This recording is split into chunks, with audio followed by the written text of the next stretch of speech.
బీరకాయలతోటి ఎప్పుడు కర్రీ అయినా అప్పుడప్పుడు ఇలా పచ్చడి కూడా చేసుకొని టేస్ట్ మాత్రం అదిరిపోతుంది. ఫస్ట్ అయితే దీనికోసం బీరకాయల పైన చెక్క అంతా తీసేసి వాటిని చిన్న చిన్న ముక్కల్లాగా కట్ చేసి పెట్టుకోండి. ఇలా కట్ చేసి పెట్టుకున్నాక స్టవ్ మీద ఒక గిన్నె పెట్టుకొని అందులోకి కొన్ని పల్లీలు అలాగే నువ్వులు వేసి మంచిగా వేయించుకోండి. ఇవి మంచిగా వేగిపోయాక అదే గిన్నెలోకి కొద్దిగా ఆయిల్ వేసి అందులోకి జీలకర్ర, ఆవాలు అలాగే మిరియాలు కూడా వేయించుకోండి.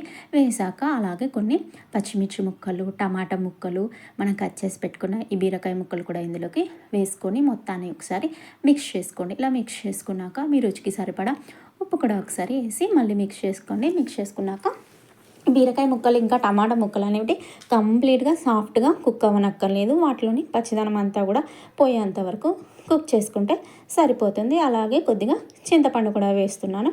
వేసాక ఇవి మంచిగా కుక్ అయ్యాక స్టవ్ ఆఫ్ చేసి పక్కన పెట్టుకోండి.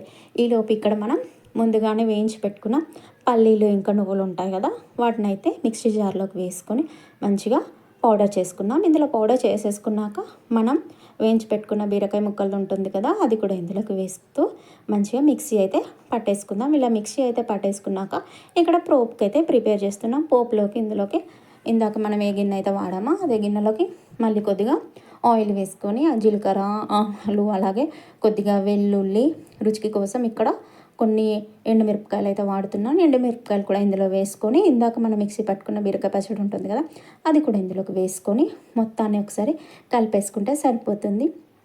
ఎంతో టేస్టీ బీరకాయ రోటి పచ్చడి అనేది రెడీ అయిపోయింది. Thanks for watching.